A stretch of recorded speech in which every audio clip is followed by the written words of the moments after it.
இன்றைக்கி இருக்கிற டெக்னாலஜியில் ப்ரொமோஷன் பண்ணுற லெவலுக்கெல்லாம் பாகுபலி, கேஜிஎஃப், புஷ்பா இந்த மாதிரியான படங்கள் 1000 கோடி அடித்தது பெரிய விஷயமா இருந்தாலும் கூட இந்த பேன் இண்டியா படங்களுக்கான இன்ஸ்பிரேஷனே நம்ம தமிழ் டைரக்டர் ஷங்கர் தான். மேலே சொன்ன எல்லா படமே பிரம்மாண்ட படைப்பு அப்படிங்கிற கேட்டகரிக்குள்ளே வரும். ஆனால் பிரம்மாண்டத்துக்கே ஒரு இயக்குனர் இருக்கிறார்னா அது நம்ம தமிழ் டைரக்டர் ஷங்கர் தான். பேன் இண்டியா மூவிக்கு மட்டும் இல்லை, வேர்ல்டு லெவலில் ரொம்பவே ஃபேமஸாக இருக்கக்கூடிய அவெஞ்சர்ஸ் கூட இந்திரன் படத்தோட கிளைமேக்ஸ் காட்சியிலேருந்து இன்ஸ்பிரேஷன் எடுக்கலாம் அப்படின்னு நினச்சிருந்தோம். பின்னால் அதை கைவிட்டுட்டோம் அப்படின்னு அந்த படத்தோட இயக்குனர்கள் ரூசோ பிரதர்ஸே சொல்லியிருந்தாங்க.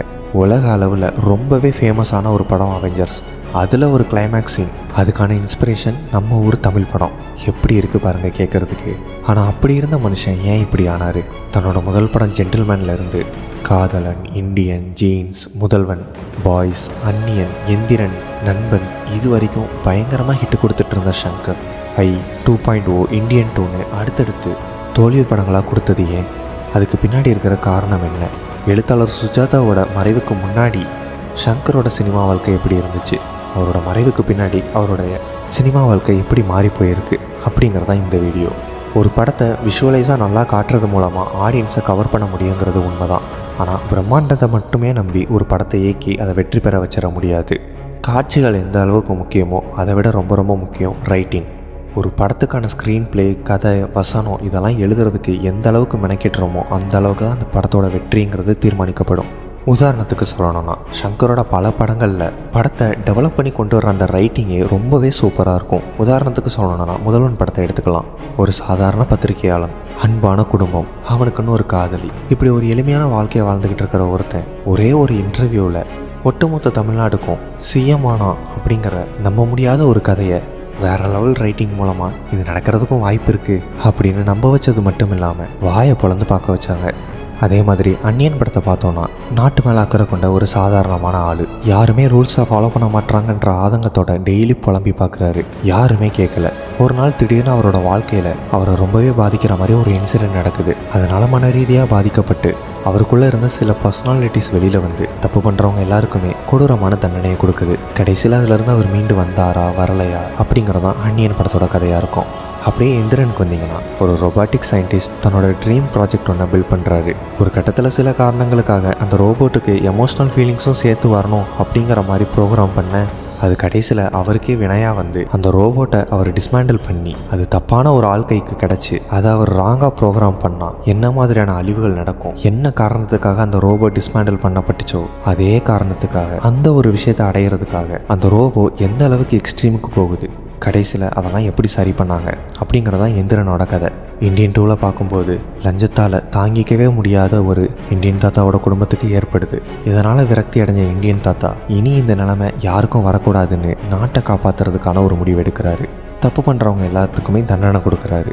அவரோட பையன் இந்த நாட்டை என்னால் திருத்த முடியாது, இந்த நாடு எப்படி இருக்கோ அதுக்கேற்ற மாதிரி என்ன மாற்றிக்கிறேன் அப்படின்னு சொல்லி குறுக்கு வழியில் போவார். தப்பு பண்ணுற எல்லாருக்குமே தண்டனை கொடுக்குற இந்தியன் தாத்தா தன்னோட பையன் தப்பு பண்ணும்போது என்ன முடிவெடுக்க போகிறாரு அப்படிங்கிறதான் இந்தியனோட கதையாக இருந்துச்சு.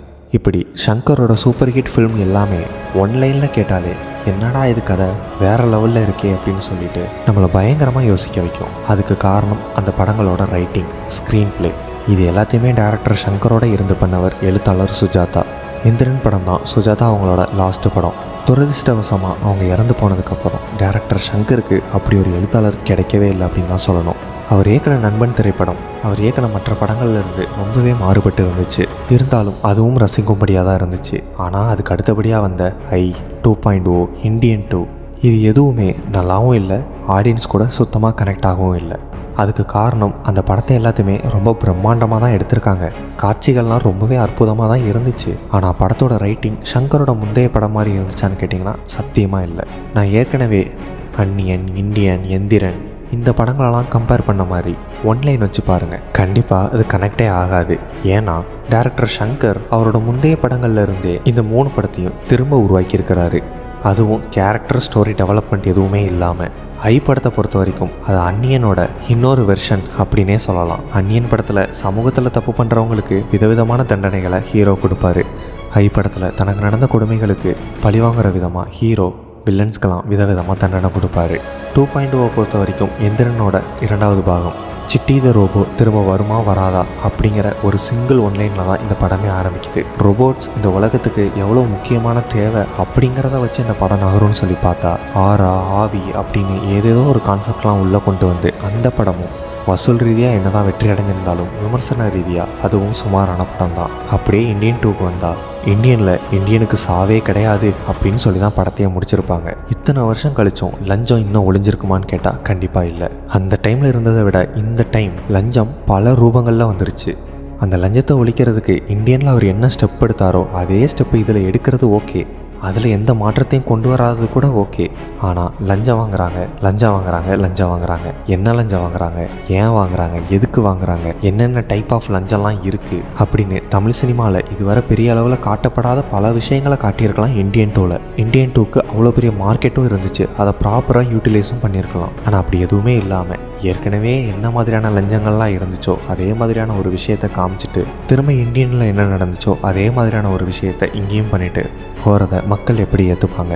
இங்கே காட்சிகள் சில இது மாறி இருக்கு, அது நல்லா எடுக்கப்பட்டிருக்கு. ஆனால் கதைங்கிறது ஒரே மாதிரி தான் இருக்குது.